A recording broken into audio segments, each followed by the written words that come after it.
Baik, Assalamualaikum warahmatullahi wabarakatuh. Selamat pagi.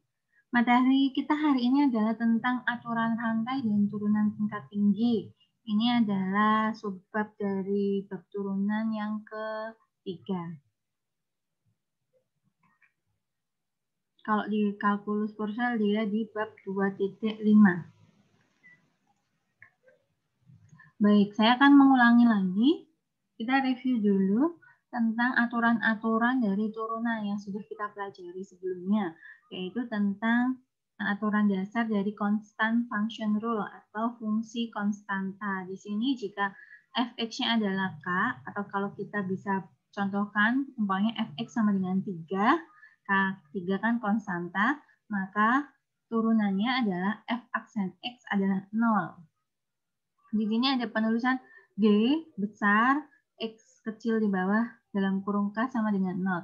Jadi D di sini maksudnya dia mendiferensialkan fungsi dari K tersebut. Jadi hasilnya 0. Nah, F aksen X juga sama dalam penulisan rumus.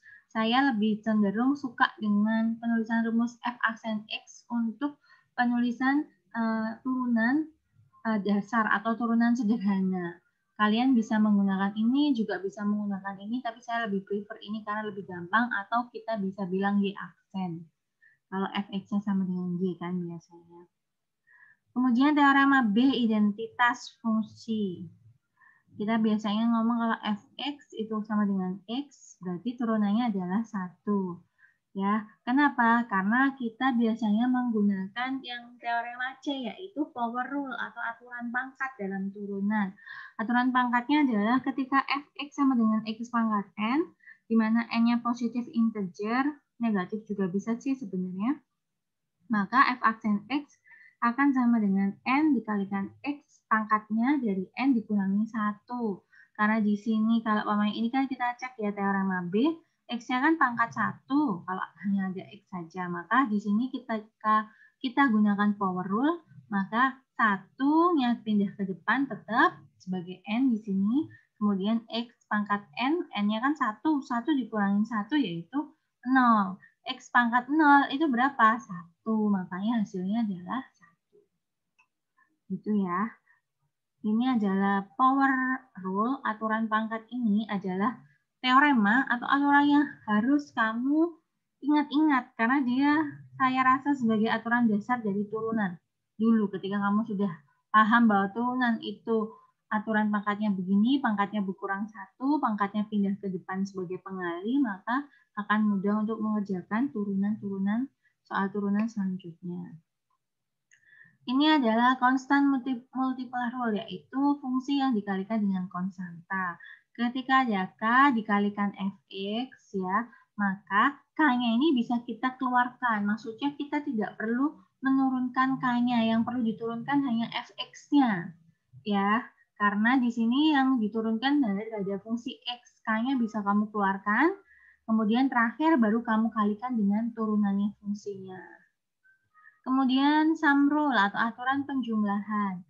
Ketika ada suatu fungsi yang dijumlahkan, maka turunannya adalah turunan dari setiap unsur fungsinya itu sendiri. Jadi bisa kamu pisah-pisah. Biasanya yang x pangkat 3 ditambah x pangkat 2, berarti kamu turunkan x pangkat 3-nya sendiri pakai aturan pangkat, kemudian x pangkat 2-nya sendiri pakai aturan pangkat. Begitu ya untuk penjumlahan. Ini juga akan berlaku untuk pengurangan, difference rule atau pengurangan. Sama, kamu bisa kurangkan dia sendiri-sendiri. Bisa diturunkan dulu sendiri-sendiri baru dikurangkan. Maksudnya seperti itu.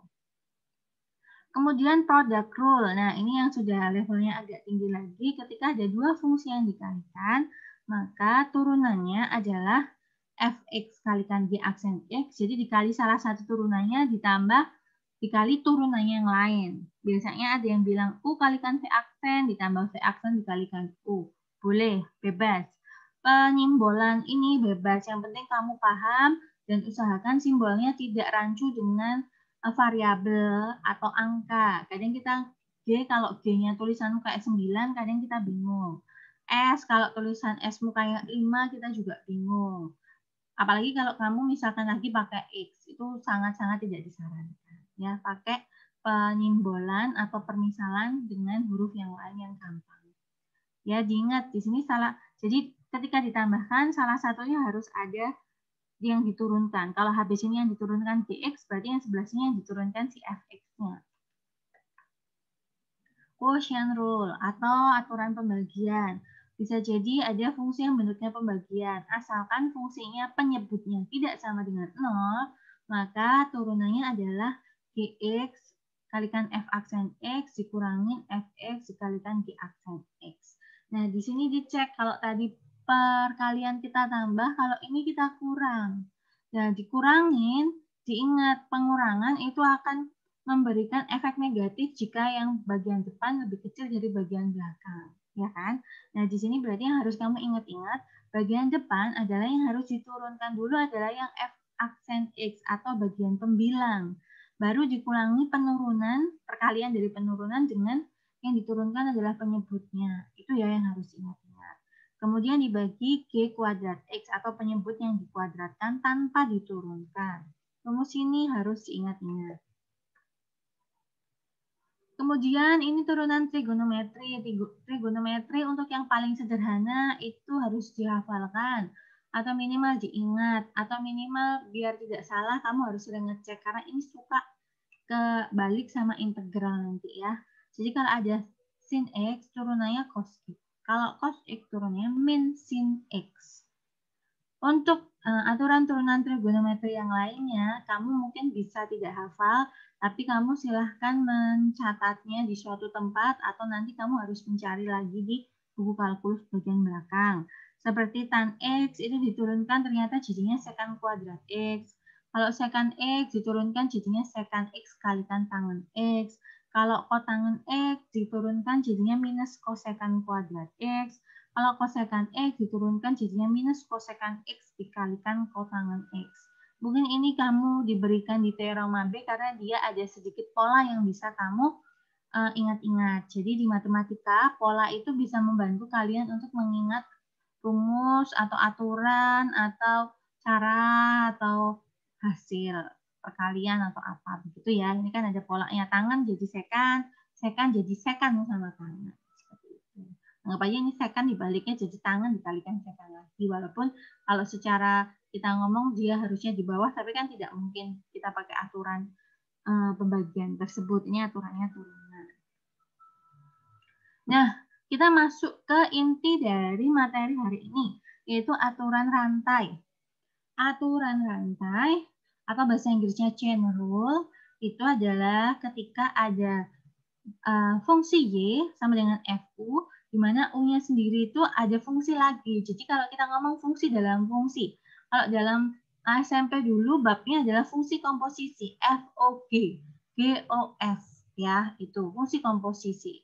Nah, ketika bentuknya bisa diubah ke fungsi komposisi seperti itu, maka kita harus pakai aturan rantai.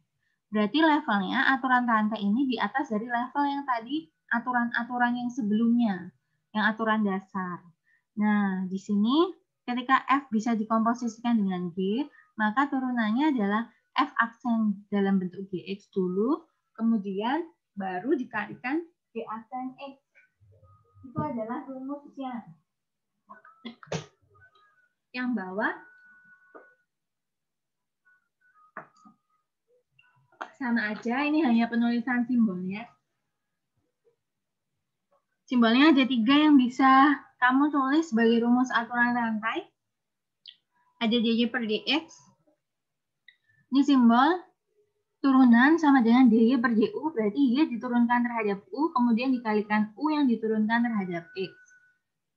Ya, simbol-simbol ini nanti akan kita bahas di bab selanjutnya di high order atau di turunan tingkat tinggi. Kita contohkan ya. Kalau Bu Rindu biasanya saya bilang U sama dengan GX. U itu adalah saya cari yang troublemaker atau si pembuat masalah yang membuat dia tidak bisa langsung diturunkan pakai aturan sederhana yang sudah ada di buku-buku atau di rumus-rumus dari turunan. Contohnya, sin 4X. Kita hanya tahu bahwa turunannya sin X sama dengan cos X.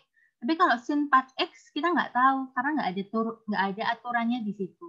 Maka yang troublemaker adalah 4X, ya kan? Nah, itu yang kita misalkan sebagai U. UX adalah 4X. Berarti turunannya U, berarti U aksen sama dengan 4 kan di sini. Nah, kemudian kamu ubahlah soalnya ke bentuk U. Karena kan tadi 4X-nya dimisalkan UX. Di sini langsung aja berarti FU. FU berarti kan sama dengan sin U.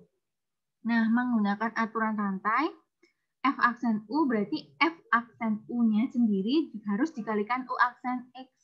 Kenapa harus dikalikan U aksen X? Karena kita tadi memisalkan 4X adalah UX ya. Jadi F aksen U sama dengan F aksen U dari permisalan ini kan sin U turunannya cos U. Harus dikalikan 4 sebagai turunannya UX, yaitu dari 4X. Baru setelah kamu selesai, U-nya kan masih ada. Kamu harus substitusikan kembali X ke dalam U tadi. Jadi cos misalnya ya, ini cos 4X. Saya akan kembalikan. Maaf. Ini cosnya harusnya 4X. 4X. Nah, di sini. Ya. Jadi harusnya cos 4X dikalikan 4. Nah, 4 kan sebagai konstanta, alangkah lebih baiknya dipindah ke depan. Tujuannya apa? Kalau nanti kamu 4-nya tetap ditulis di sini, dikiranya 4 bisa dikalikan dengan 4X yang di dalam sini. Padahal 4X di sini adalah sudut bentuknya. Ya. Sudut di sini padahal bukan sudut. Ya. Ini adalah konstanta. Jadi lebih baik konstanta itu ditaruh di paling depan. Itu saran saya agar kamu tidak bingung. Dan ketika ada cos sudutnya berapa, jika sudutnya itu bukan X atau Y atau apa yang sudutnya ribet, 4X apa-apa mending dikurung. Biar tahu ini adalah milik si cos. Ini contohnya aplikasi dari aturan rantai. Aturan rantai itu biasanya digunakan untuk yang fungsi komposisi tadi atau bentuk fungsi seperti ini yang dipangkatkan pangkatnya lebih dari 2. Kenapa? Kalau lebih dari 2, itu kan kamu harus mengalihkan ini sebanyak tersebut. Kalau ini kan sebanyak 60. Masa kamu mau mengalihkan ini sebanyak 60? Nggak kuat dong ya. Makanya kamu pakai aturan rantai. Nah, berarti yang kita misalkan si troublemaker itu kan yang bagian dalam ini. Karena dia harus dipangkatkan 60, kan susah. Nah, biar gampang, kita misalkan U-nya adalah 2X kuadrat min 4X plus 1. Jadi nanti bentuk soalnya akan berubah jadi Y sama dengan U pangkat 60. Kalau U pangkat 60 kan tinggal pakai aturan pangkat. Di mana aturan pangkatnya yaitu jadinya 60 dikalikan U pangkat 59. Ingat, karena kita memakai aturan rantai, tadi kita memisalkan U berarti harus dikalikan U aksennya. Ya, di sini berarti di aksen X, berarti kan ini yang dimisalkan ya. Punya kan GX di sini dimisalkan lagi. Kalau saya ngomongnya langsung aja dikalikan turunan dari yang dimisalkan. Ini turunannya U aksen adalah 4X min 4 plus 0. Jadi ditulisnya cuma 4X min 4. Baik, setelah itu apakah sudah selesai? Belum, karena bentuknya kan masih ada U sama X. Harus dijadikan satu variabel, berarti U-nya kita kembalikan lagi ke permisalannya, yaitu U-nya dikembalikan 2X kuadrat dan 4X plus 1. Ingat, jangan terkecoh ketika ada pangkat 59 seperti ini, karena pangkatnya bukan di luar kurung, maka 60 tidak ikut dipangkatkan ya. Yang dipangkatkan 59 hanya U. Lanjut, ketika dia bentuknya pembagian, kamu memang bisa menggunakan rumus aturan pembagian, tapi alangkah lebih baik jika kamu bisa membuat pembagian tersebut menjadi bentuk perkalian biasa atau dia dinaikkan. Kalau bisa, itu akan lebih mudah karena kita tidak perlu pakai rumus pembagian. Nah, di sini kita misalkan karena pangkat 3 lebih dari 2 susah, maka kita misalkan fungsi 2X pangkat 5 min 7 sebagai U. Kemudian jadinya soalnya akan berubah jadi 1 per U pangkat 3. Ingat, biar nggak susah-susah pakai rumus pembagian, kamu ubah aja dia bentuk pangkat. Jadi U-nya pangkatnya min 3. Karena sifat pangkat ketika berada di bawah kita naikkan ke atas itu adalah minus. Kemudian, nah dia ini pakai simbol yang tadi ya, yang simbol yang ketiga. Boleh. Intinya adalah D kan per dx. Nah, berarti Y ini diturunkan terhadap U dulu. Y per DU kan U-nya ini. Jadi min 3 pakai aturan pangkat. Power rule tadi dari turunan, U-nya pangkat min 3 dikurangi 1. Min 3 dikurangi 1 kan min 4. Kemudian harus dikalikan dengan turunannya si U. Di sini bilangnya DU fungsi U diturunkan terhadap DX. Baik. Nah, berarti hasilnya DU terhadap DX, U diturunkan terhadap X adalah 10X, 2 kali 5, 10, X-nya 5 dikurangi 1 yaitu 4. Dikurangi 0 karena turunan dari konstanta aja. Nah, sudah hasil akhirnya adalah ini. Kemudian kamu ubah bentuknya karena ada minus, pangkat minus, alangkah lebih baiknya kita buatkan sebagai pecahan aja biar pangkatnya positif. Setelah itu kita buat U-nya dikembalikan lagi ke X. Jadi min 3 dikalikan 10 kan berarti min 30. X-nya pangkat 4. U-nya kita kembalikan ke 2X pangkat 5 min 7 pangkat 4. Nah, ini adalah review penulisan jawaban versi saya. Boleh ditiru, boleh tidak. Tapi coba yang saya inginkan adalah kamu menuliskan jawaban itu sedetail mungkin, serinci mungkin, agar orang lain bisa paham apa yang kamu tulis. Karena apa? Sebagai kalau ketika kalian menuliskan jawaban, yang membaca kan tidak bisa langsung mengkonfirmasi ke kalian. Saya sebagai dosen tidak akan bisa mengkonfirmasi ke kalian satu-satu. Jadi tulisanmu itu menentukan apa yang isi dari pikiranmu. Jika tulisanmu tidak jelas, maka ya saya nggak tahu itu dari mana. Tiba-tiba berubah seperti ini. Nah, itu kalau saya tidak bisa merunut hasil dari mana itu perubahan tersebut, kamu tidak menyebutkan, saya bisa bilang bahwa saya nggak tahu, kamu bisa aja cari dari jawaban temanmu atau apa, walaupun kamu bisa jadi tidak seperti itu. Ketika kamu tidak menuliskan jawabannya lengkap, ya saya bisa berpikiran seperti itu. Atau kalau enggak gitu, dari sisi scoring, bisa jadi saya ingin kalian bisa menuliskan U-nya yang mana, menentukan U yang mana, dan itu tidak kalian penuhi, maka saya bisa mengurangi nilai di situ. Itu kan biasanya ada bisa menentukan U berapa, turunan U tahu berapa, harus pakai aturan nanti dapat nilai berapa, nanti total kalau benar berapa, seperti itu ya. Jadi mulai sekarang dicoba penulisan jawaban itu adalah agar memudahkan orang yang menilai. Untuk sampai nanti seterusnya juga. Jadi di sini kalau saya review, saya selalu menuliskan dulu U-nya apa yang saya misalkan, kemudian U aksennya saya tulis juga biar nggak bingung, tahu, baru kemudian soalnya saya tulis ulang dalam bentuk U. Baru terus pakai aturan rantai, di mana di sini turunannya dari bentuk U, akan terus saya kalikan dengan U aksen. Sudah selesai seperti itu, tanpa menggunakan simbol-simbol yang tadi kalau saya lebih gampang dipahami. Nah, nomor 2, ini adalah turunan dari fungsi tersebut, tapi pakai aturan rantainya 2 kali. Ya, maksudnya aturan rantai 2 kali, jadi aturan rantai, terus ada aturan rantai lagi. Kalau fungsi komposisinya 3F, O, G, O, M, atau apa gitu. Nih, contoh ya. Aturan rantai 2 kali. Ada fungsi, dia sama dengan sin pangkat 3 cos T. Yang troublemaker kan cos T, pasti kelihatan. Kemudian troublemaker kedua adalah sin pangkat 3. Kenapa? Karena kita punyanya sin X diturunkan jadi cos X, tidak punya sin pangkat 3 X yang diturunkan. Jadi, kita harus memisalkan U-nya sama dengan cos T. Kita bisa cari kan turunannya sama dengan min sin T. Kemudian, kita misalkan lagi M sama dengan sin U. Kan sin dari U apa? Cos T kan? Kan kita bisa cari turunannya gampang. Kalau sin U turunannya adalah cos U. Nah, sampai sini, maka fungsinya akan berubah jadi fungsi asli soal Y-nya sin cos T kan U. Sin U dipangkatkan 3. U-nya di sini tadi dimisalkan M, berarti Y sama dengan M pangkat 3. Nah, ketika sudah M pangkat 3, kan gampang pakai aturan pangkat dari turunan.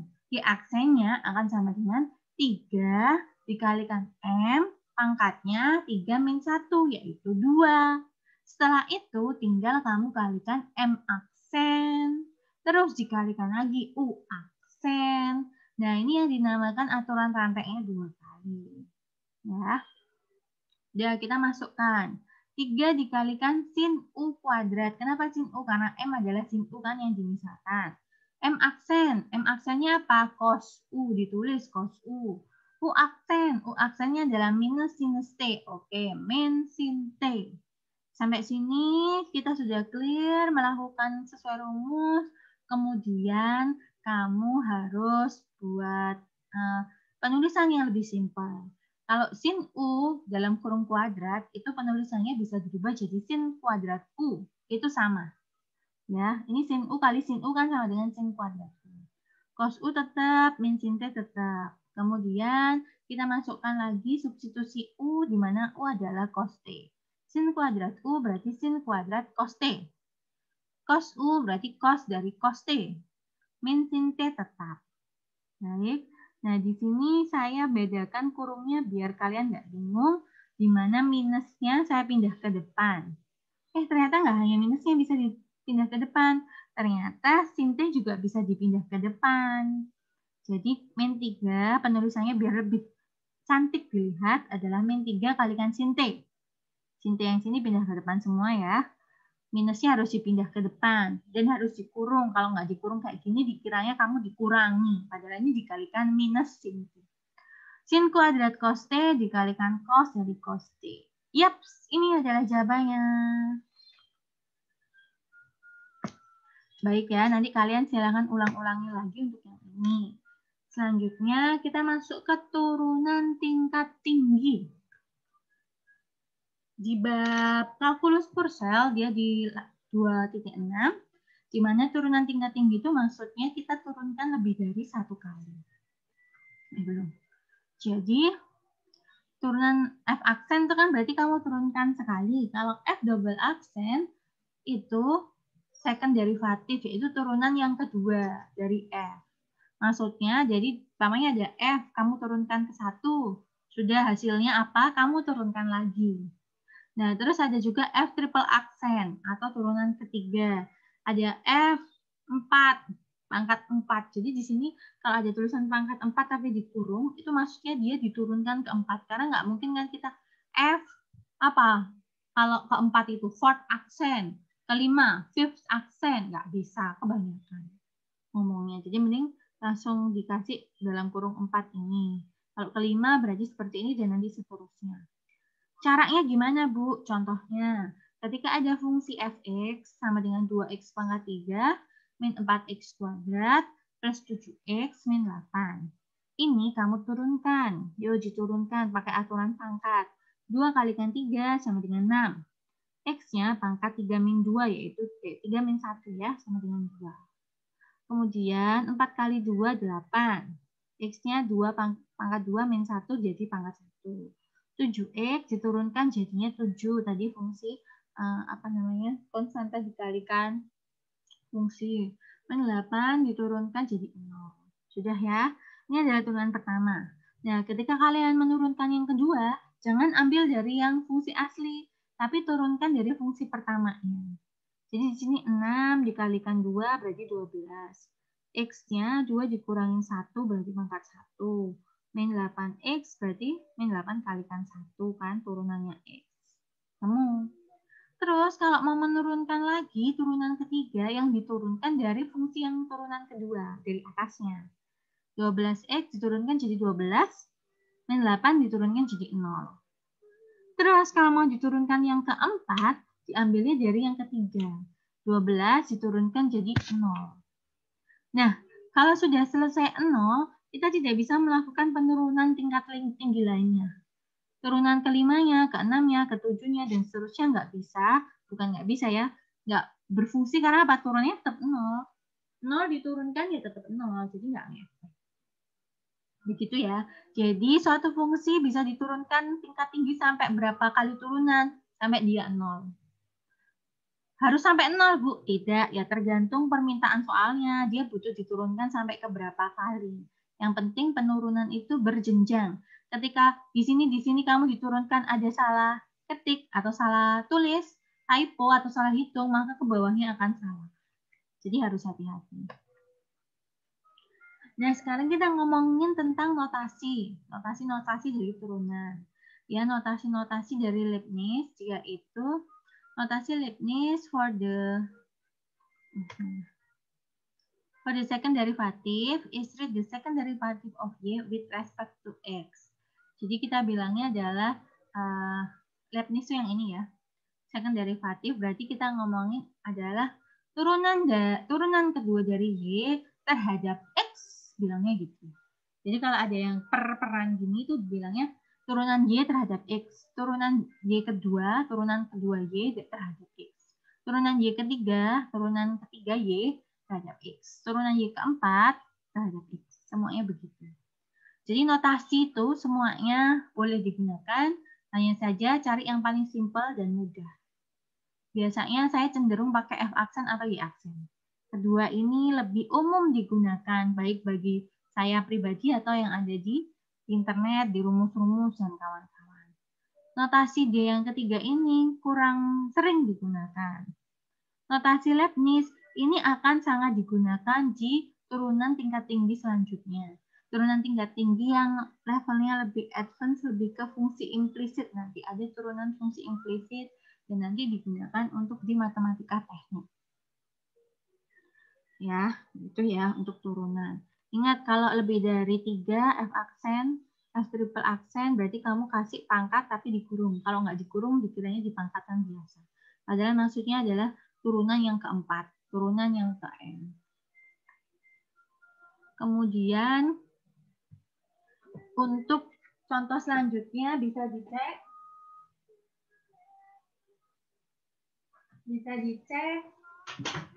Untuk soal dy per dx, nah kita pakai notasi Leibniz. Di sini dia fungsi aslinya adalah sin 2x. Ingat berarti pakai aturan rantai tadi. Nah, misalkan u-nya 2x, kita turunkan sin u adalah cos u, u-nya diganti 2x, kemudian dikalikan turunannya u yaitu 2 karena dari 2x ya. Oke. Ini turunan pertama. Ketika diminta turunannya ketiga, keempat, sama 12 ya. 2x, 2 cos 2x. Diturunkan lagi kedua, berarti kan cos 2x diturunkan jadi sin 2x. Dikalikan troublemaker-nya 2, 2. Berarti makanya 2-nya pangkat 2. Kenapa harus minus? Karena cos turunannya adalah min sin. Kemudian diturunkan lagi ketiga. Sin 2x diturunkannya jadi cos 2x. Harus dikalikan turunannya 2. Makanya 2-nya pangkatnya 3. Tapi karena sin diturunkan jadi cos, nggak ada min lagi, jadi minnya tetap. Nah, sekarang kalau turunan keempat, ketika cos 2x diturunkan, kan jadinya min sin 2x. Nah, min sama min yang atas tadi, yang dari sebelumnya kan jadi berubah positif. Dikalikan lagi 2, karena 2x di sini selalu diturunkan sebagai aturan rantai, pengaliknya 2. Jadi pengaliknya nambah. Kalau pangkat 5, turunan kelima berarti pangkatnya nambah 5. Sampai ke 12, pangkatnya nambah ke 12. Hanya yang perlu kamu perhatikan adalah min plusnya. Kamu cek di sini. Jadi kalau cos diturunkan jadi sin, jadinya min sin. Kalau sin tetap jadi min karena dia turunkan positif, sin cos. Nah, nanti di sini ke-6 akan minus lagi. Ke-7 akan tetap minus, ke-8 akan positif, dan seterusnya sampai ke-12. Kamu bisa cari bahwa sebelumnya kan pasti cos diturunkan, cos 2x diturunkan kan jadinya min sin, tapi kan di sini 11-nya udah ada minnya, jadinya positif. Gitu ya, ini kamu bisa lanjutkan sendiri. Contoh yang lain lebih ke soal cerita. Turunan tingkat tinggi kedua, ketiga itu biasanya digunakan yang paling gampang adalah dalam fisika di mana ada kecepatan-percepatan. Ya, suatu objek bergerak horizontal melalui koordinat dengan posisi di fungsi T-nya adalah S itu posisinya dengan variabel T-nya T pangkat 3 min 12 T kuadrat plus 36T min 30. Jadi dia nanti move-nya along ini, koordinat dari fungsi ini. Jadi kalau koordinatnya gini, jadi dia ngikutin gini. Fisika lah ya. Di mana S adalah jarak dalam feet dan T dalam waktu. Yang ditanyakan adalah when is the velocity 0? Kapan kecepatannya 0? Pada saat kapan tuh berarti kan pada saat berapa detik gitu ya. Nah, kita lihat S ini kan berarti kalau cari kecepatan kan diturunkan. Turunan pertama di S turun terhadap dt. Kita mau menurunkan fungsi S terhadap T karena kan variabelnya T semua. Kita turunkan jadinya T pangkat 3 jadinya 3T kuadrat, min 12T kuadrat jadinya min 24T, pakai aturan pangkatnya turunan, 36T jadi 36, 30 jadi 0. Oke, sudah. Terus kamu faktorkan. Ini kan bisa dikeluarkan pakai pemfaktoran, ketemu 3, T min 2 dikalikan T min 6. Nah, ketika V-nya 0, kecepatannya 0, nah di sini berarti 0 sama dengan 3 T min 2 kalikan T min 6. Kamu pakai pembuat 0 biasa dulu waktu penjabaran, waktu aljabar, kamu bisa ketemu, berarti kan T min 2 sama dengan 0 atau T min 6 sama dengan 0. Berarti ketemu T-nya 2 atau T-nya 6. Jadi kecepatannya akan 0 ketika T-nya 2. Ini kan membuat 0. Kalau 2 min 2 kan 0. Atau T-nya 6. Karena 6 min 6 adalah 0. Jadi harus salah satu 0 kan pasti membuat dia 0 karena perkalian. Yang B, when is the velocity positive? Kapan kecepatannya positif? Nih, berarti kamu dulu pakai pertidaksamaan. Ingat banget yang kemarin di kalkulus bab awal. Ketika V-nya lebih besar 0, berarti pakai pemfaktoran yang sudah kita punya, aljabar ini, T min 2 kalikan T min 6 harus lebih besar 0 kan? 3 kan sudah lebih besar 0. Ya kan? Kalau dikalikan hasil ini yang lebih besar 0, pasti hasilnya lebih besar 0 juga kan? Makanya pakai pertidaksamaan di section pertama kita, solusinya adalah T min 2, T-nya harus lebih kecil 2 atau T-nya harus lebih besar 6. Ini ada figur juga nggak ya? Nggak ada di sini. Jadi yang pakai garis bilangan, pakai pembuat 0 berarti kan 2 sama 6. Kemudian kamu cari plus min plus. Ya kan? Ini pamannya ini di sini pamannya di garis bilangan aja di sini 2, di sini 6. Terus berarti tengah-tengahnya ada 0 kan? Ketika kamu masukkan T-nya 0, 0 min 2 dikalikan 0 min 6. Berarti kan min kali min plus. Berarti tengahnya plus. Berarti sininya min, keluarnya min. Maka ketika diminta lebih besar 0 kan yang diambil di arah yang positif. Ingat dulu waktu SMP, makanya T-nya berada di antara T-nya lebih kecil 2 atau T-nya lebih besar 6. Kok beda ya? Di sini kita cek T min 2 min sama min plus. Oke, bukan. Di tengahnya bukan ada 0 ternyata. Maaf ya. Makanya harus ada ini. Nah, kami buatkan deh. Kami buatkan ilustrasinya begini. Ini ada garis bilangan. Kemudian di sini ada 2. Buat gampang-gampangnya ya, di sini ada salah cancel. Di sini ada 6. Nah, berarti kan di tengah-tengah sini kan harus kamu cari daerahnya. Nah, di sini saya ambil aja 4. Di sini kan ada angka 4 antara 2 sampai 6. 4 min 2, 2. 4 min 6, min 6. Berarti di sini nanti daerahnya adalah negatif. Ini berarti daerahnya negatif. Nah, kalau sini daerah negatif, kamu bisa cek ulang pakai di sini juga hasilnya pasti akan positif. Terus di sini juga akan positif. Berarti karena kita diminta F-nya yang lebih besar 0, maka yang diambil adalah daerah yang positif. Makanya T-nya lebih kecil dari 2 atau T-nya lebih besar dari 6. Daerah yang positif ya yang diambil. Itu yang harus diingat-ingat. Ketemu hasilnya adalah ini, min tak hingga sampai 2 atau 6 sampai tak hingga. Terus pertanyaan ketiga adalah tentang when the object moving to the left, negative direction. To the left, kalau kita ngomong dia pergi ke kiri, berarti ketika velocity-nya lebih kecil dari 0. Caranya sama dengan C, di nomor D, T-2 sama T-6 kurang dari 0. Nah, kita di sana dilihat yang daerahnya negatif adalah yang tengah-tengah, berarti antara 2 sampai 6. Makanya di sini intervalnya solusinya ketika T-nya antara 2 sampai 6.